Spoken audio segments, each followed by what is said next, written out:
चाहे किसी प्लेटफॉर्म से लेकर आए, एक सिंगर है तो उसको आप यूट्यूबर कहेंगे क्या? अरे तो रवीश कुमार जी अब एनडीटीवी छोड़कर जो है आ गए यूट्यूब पर आ गए। अजीत अंजुम, पुण्य प्रसून, वाजपेयी, भूषण दुबे, इसके बाद तमाम आज तक वाले अपना वीडियो यूट्यूब पर अपलोड करना बंद कर दें। वो भी तो यूट्यूबर है ना।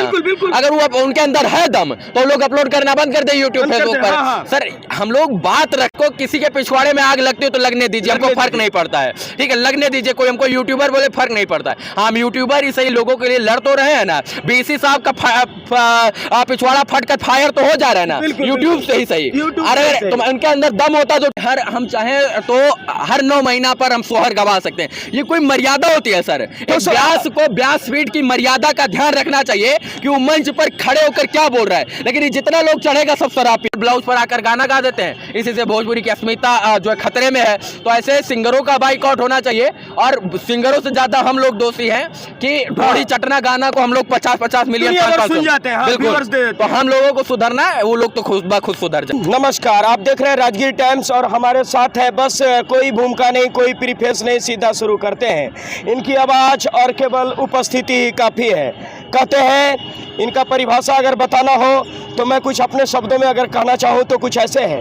3rd डिग्री टॉर्चर करने वाले पत्रकार, किसी भी इंस्पेक्टर को यानी भ्रष्ट पदाधिकारी को, कहीं भी ऑफिस हो जहाँ घोटाला चल रहा है, वो कोई इलाका हो जहाँ कुछ गलत चल रहा है, टाइम्स ऑफ अयोध्या के पत्रकार हैं, नाम रवि भट्ट। और आप जानते हैं अंधेरे को चीर कर भी रवि उग जाता है, डूब कर भी वापस निकल जाता है। उसी का नाम सूरज है, नाम रवि है। इस समय स्मार्ट सिटी बिहार शरीफ में मौजूद है। उनसे मुलाकात हो गई है, बरसों से सोच रहे थे कब मुलाकात होगी। तो सबसे पहले आपका हार्दिक स्वागत है और शुभकामना आपको, बहुत सारा शुभकामना आपको जी मेरे तरफ से भी। अच्छा, तो मेरे पास सवाल है और दर्शकों ने भी कहा था जब बोले कि मैं उनसे मिलने जा रहा हूँ, पत्रकारिता आपका बड़ा जोशीला होता है, क्यों? काहे कि सच के साथ रहता हूँ, सच्चाई दिखाता हूँ और मर्द के रूप में माँ बाप ने पैदा किया है। मर्द तो इसीलिए जो है किसी से डरता नहीं हूँ और कड़क आवाज़ में बोलता हूँ। काहे कि जब कड़क आवाज़ से बोलता हूँ तो सबका फटता है। और गूंगा बहरा सिस्टम है तो धीरे बोलेंगे तो सुनाई नहीं पड़ेगा, तेज बोलेंगे तो सुनाई पड़ेगा। इसीलिए तेज से बोलता हूँ और दहाड़ कर बोलता हूँ। काहे कि सच्चाई के साथ खड़ा हूँ। डरेंगे वो लोग हमसे जो सच में बेईमान होंगे, तो हमें डर नहीं, इसके बाद कोई कंप्रोमाइज नहीं है सवाल से। और बिल्कुल आपका सवाल जो होता है एकदम बेहिचक और नंगा स्पष्ट होता है जी, और एकदम पटक देते हैं। बिल्कुल, देखिए मैंने क्या बोला, सच्चाई के रास्ते पर मैं चल रहा हूँ, इसलिए डरने का कोई सवाल नहीं उत्पन्न होता है। देखिए डरते वो लोग हैं, हमसे लोग भागते हैं, जानते हैं क्यों? क्योंकि वो बेईमान है। हम कहते हैं सच्चाई के रास्ते पर चलिए, ईमानदार बन जाइए, जो है इसके बाद हमसे भागने का जरूरत नहीं पड़ेगा। तो दहाड़ कर हरदम सवाल पूछा हूँ और लोगों ने भरोसा दिलाया है, दिखाया है, दायित्व दिया है सवाल पूछने का, तो उस दायित्व पर खरा उतरने का प्रयास मैं करता रहता हूँ जी। तो वैसे पत्रकारिता का शौक कैसे हो गया आपको? देखिए पत्रकारिता जो है लोगों के बीच में घूम रहा था, पहले भी लोगों की सेवा से जुड़ा हुआ था और था मन के अंदर कि कुछ ऐसा करना चाहिए जिससे लोगों के बीच में पहुंचकर लोगों की मानसिकता को दिखाने का प्रयास करे और लोगों का भला करने का प्रयास करे। तो सबसे अच्छा विकल्प लगा कि स्वतंत्र पत्रकारिता की जाए, किसी की गुलामी नहीं, किसी की दलाली नहीं, किसी की मक्कारी नहीं, किसी का कोई चापलूसी नहीं, समाज के लिए, समाज के हित में जो है पत्रकार बनकर लोगों के हित के लिए भलाई करके जो है काम करें, और वही कर रहे हैं पिछले 4 साल से। और कहते हैं इनके खबर का असर होता है, 100 खबर में 80 खबर का असर होता है। बिल्कुल, ये आपने खबर का असर कहा है तो एक बात बोलना चाहता हूं कि कभी सोचा है कि ईंट भट्टे पर मजदूरी करने वाले इंसान को बॉडीगार्ड मिलेगा सुरक्षा के लिए? कभी नहीं ना। लेकिन इस देश में कानून की दृष्टि में आर्टिकल 14 के अनुसार कानून की दृष्टि में सभी लोग एक समान हैं। मैंने एक खबर दिखाई कि बिहार के भागलपुर के एक दलित परिवार जो ईंट भट्टा पर काम करता है, मजदूरी करता है, उसको कुछ लोग गुंडा माफिया लोग जो है बालू माफिया लोग मारना चाहते हैं। तो मैंने कहा कि इसको सुरक्षा गार्ड मुहैया करवाया जाए। माननीय न्यायालय ने उस पर संज्ञान लिया और उसको 2 अंगरक्षक के रूप में सुरक्षा के 2 जवान जो मिले दिलवाए, और आज वो ईंट पर भट्ठा पर ईंट पाटता है और सुरक्षा के जवान पिस्टल लेकर उसकी रक्षा करते हैं। तो ये हमारे लोकतंत्र की खूबसूरती है और यही खबर का असर है। माज 2 महीने के अंदर जो है माननीय न्यायालय ने उसको बॉडीगार्ड देने का काम जो किया है। कहते हैं कि पहले जब मीडिया था तो बंधा बंधाया था, लेकिन सोशल मीडिया ने मीडिया को और भी विराट बना दिया। अब कुछ छुपता ही नहीं, अब किसी को आप डरा ही नहीं सकते, कुछ छुपा ही नहीं सकते। बिल्कुल, देखिए आज सब कुछ केवल जरूरत है ऐसे रिवॉल्यूशनरी पत्रकार जहां जाते हैं बस बिल्कुल सच को ही उठाते हैं। देखिए हमारा जो ये मोबाइल है ना, ये जो कैमरा चल रहा है, ये जो माइक है, ये AK-47 और राइफल पिस्टल का काम करता जी, है। उससे आज भारी है। तो आज के युग में पिस्टल चलाने का जरूरत नहीं है, AK-47 चलाने का जरूरत नहीं है। कुछ भी गलत होता है मोबाइल से शूट कीजिए। सोशल मीडिया नामक एक ऐसा प्लेटफॉर्म है जो देश में बहुत सारे बच्चों के अंदर क्रांति ला कर रख दिया है। तो उस क्रांति पर अपलोड कीजिए। इसके बाद कोई भी चीज, आज के युग में पारदर्शी रहना सीखिए। मतलब कुछ भी हो रहा है उसको कैमरे से शूट करना है, सोशल मीडिया पर अपलोड करना है। लोगों के बीच में आपकी बातें पहुंचेगी, लोग बदलेंगे, समाज बदलेगा, प्रशासन बदलेगा, सत्ता बदलेगी। तो टाइम्स ऑफ अयोध्या नाम कैसे रखें? अयोध्या से थे और एक अच्छा नाम का जरूरत था। क्या कि चैनल शुरुआत करने से पहले जैसे हमें किसी पहचान के लिए नाम की जरूरत होगी, बुलाएगा कौन? रवि के नाम से, रवि इधर आइए। वैसे टाइम्स ऑफ अयोध्या को एक पहचान चाहिए थी और नाम, उसका नामकरण करना था, तो टाइम्स ऑफ अयोध्या इसलिए रखा क्या कि अयोध्या से थे जी। और टाइम्स ऑफ अयोध्या ने इतना डिग्निटी बना लिया है।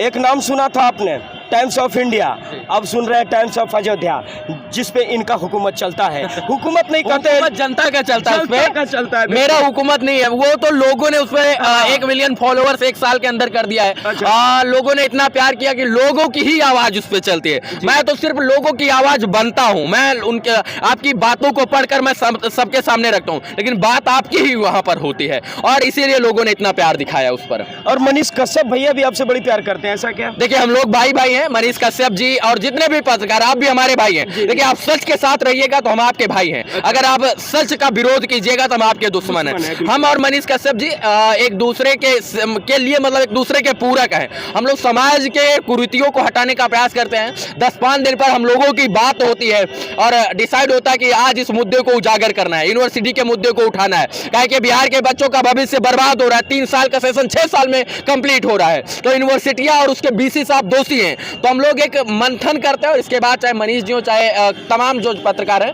उनके साथ वार्ता करके समाज के हित के लिए काम करने का प्रयास करते हैं। न मनीष जी अलग है, न हम अलग हैं। हम लोगों का मकसद एक है कि राष्ट्र हित, बच्चों का हित, देश हित, बिहार हित, ये हमारा मकसद है। रास्ते अलग अलग हो सकते हैं, जो है हमको बिहार शरीफ पहुंचना है, चाहे हम हाईवे से होकर आए या गाँव के पगडंडियों से होकर आए, आना हमको बिहार शरीफ है। तो हमारा मकसद राष्ट्र हित है, बिहार हित है, समाज हित है, समाज के लिए आवाज उठाना है। बस हमारे रास्ते अलग है, हित एक ही है, टारगेट एक ही है। बिल्कुल। कहते हैं कि मनीष कश्यप बेधड़क यूनिवर्सिटी में घुसकर सवाल पूछने लगे वाइस चांसलर से जी।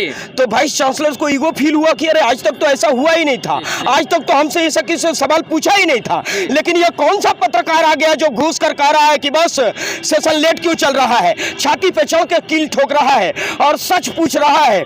वही मनीष कश्यप, वही टाइम्स ऑफ अयोध्या जो शाहरुख खान के घर के आगे जाकर बड़े बड़े मीडिया तमाशा बने थे, वहां ऐसा लेक्चर दिया था 15 मिनट, सब स्विच ऑफ हो गए थे, फिर टीवी मीडिया उनको फॉलो करने लगे थे। और आज यूट्यूबर समझ में आता है मनीष कश्यप।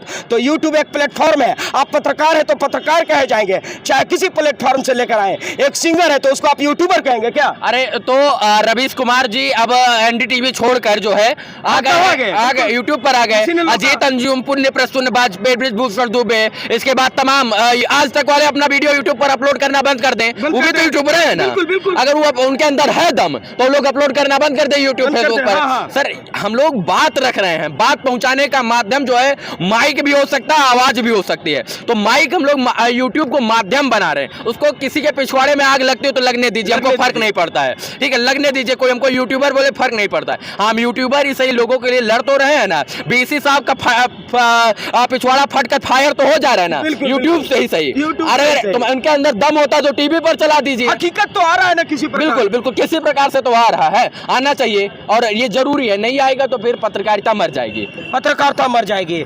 और कहते हैं कि अब आप मतलब ज़्यादा देर तक मीडिया से बच नहीं सकते हैं, क्योंकि अच्छा गोदी मीडिया कहा दिया जाता है मीडिया को, ऐसा क्यों? देखिए कुछ ऐसे लोग हैं जो सच में कहीं ना कहीं हैं। गोदी मीडिया का परिभाषा ये हुआ कि ग्रीन स्क्रीन लगाकर वो चंद्रमा पर पहुंच जाता है। ग्रीन स्क्रीन लगाकर वो जो है रसिया यूक्रेन युद्ध दिखाता है। अरे साला भारत का बात करो ना तुम लोग, भारत के अंदर कितना लोग भूखे से मर रहा है, कौन लोग बात करेगा इसका? इस देश में 3500 लोग रोज जो है तंबाकू खा के मरते हैं, रोज 3500। जितना लोग कोरोना में नहीं मरे उतना लोग तंबाकू खाने से मर गए। लेकिन देश का बॉलीवुडिया गैंग है भड़ुआ गैंग, इन लोग रोज जो है बिमल इलायची, बिमल गुटखा, बिमल पान मसाला, ये सब लोग दिन भर बिमल का प्रचार करता है। इसके बाद केसर युक्त पान मसाला का प्रचार करता है। इस पर चर्चा ये लोग क्या नहीं करते हैं। कोई भी न्यूज चैनल आके ये नहीं बताता है कि 3500 लोगों की रोज मौत होती है किसमें, तंबाकू खाने से। टीवी मोबाइल इसीलिए विश्व में सबसे ज्यादा तंबाकू सेवन भारत करता है। और इसके बाद प्रचार होता है टीवी पर खुल्लम खुल्ला। बताइए कौन टीवी चैनल क्यों नहीं बोलता, उनको तो उससे ऐड आता है। तो इस देश के नेता भी बेईमान, इसके बाद अभिनेता भी बेईमान, अब मीडिया भी बेईमान हो जा रही है। अच्छा, तो सब कुछ पे आपने जिक्र किया है। एक आखिरी सवाल मेरा ये होगा, कहते हैं कि भोजपुरी गीत गाने देने से अश्लीलता फैल जाता है, तो क्या है ये अश्लीलता का मतलब खेल? अश्लीलता का मतलब यह है कि जिस भोजपुरी की पहचान लोगों के दिल में बैठती थी, और भोजपुरी भाषी जो लोग थे वो बहुत अच्छा भोजपुरी बोलते थे, मतलब रउआ और राउर करके बोलते थे, अपनापन फील होता था। अब उसी भोजपुरी के कुछ रोड छाप कलाकार, रोड छाप जिनका बुलेट पर चलने का औकात नहीं, नाम लिखते हैं बुलेट राजा, वो कलाकार जो है आकर देवरा ढोणी चटना बा, ढोणी मुंदना बा, पियना बा, लहंगा उठाकर आशीर्वाद ले, तो ऐसे सिंगरों का बाइकआउट होना चाहिए। जी सर, भोजपुरी की पहचान ढोणी से होती है क्या? नहीं, भोजपुरी की पहचान जो है अश्लील गानों से होनी चाहिए।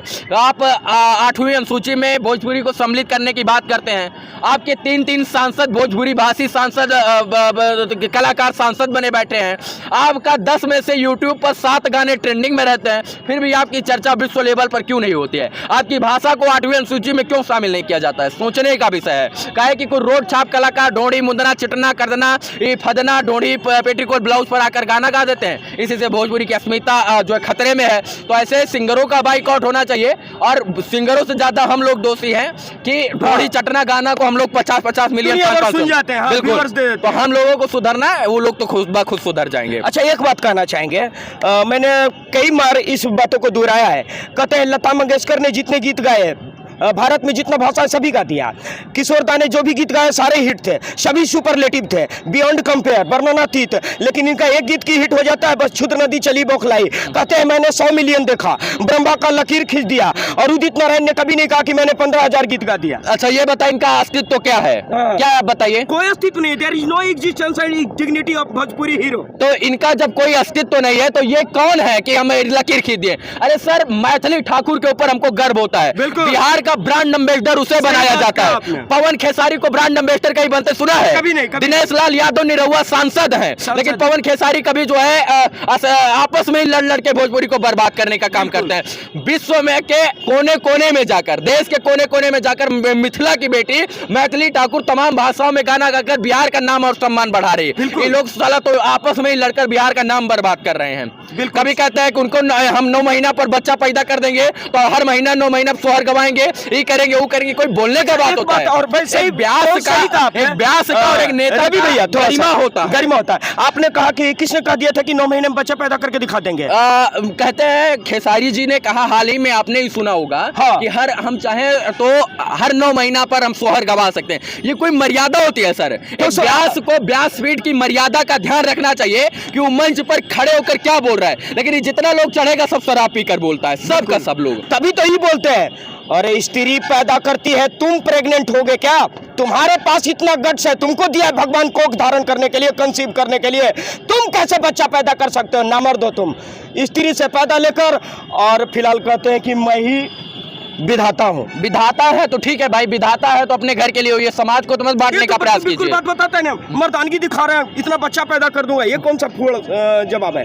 ये बहुत गलत है। मैंने क्या बोला कि एक मंच और एक व्यासपीठ की मर्यादा होनी चाहिए, उस पर खड़े होने वाला इंसान मर्यादित होना चाहिए। लेकिन जब नाचने गाने वाला लोग व्यास बन जाएगा तो कहीं ना कहीं वो व्यासपीठ की और मंच की मर्यादा भूल जाएगा कि हमको बोलना क्या है और करना क्या है। तो विभिन्न प्रकार की भाषाएं आएंगी और विभिन्न प्रकार के शब्द आएंगे।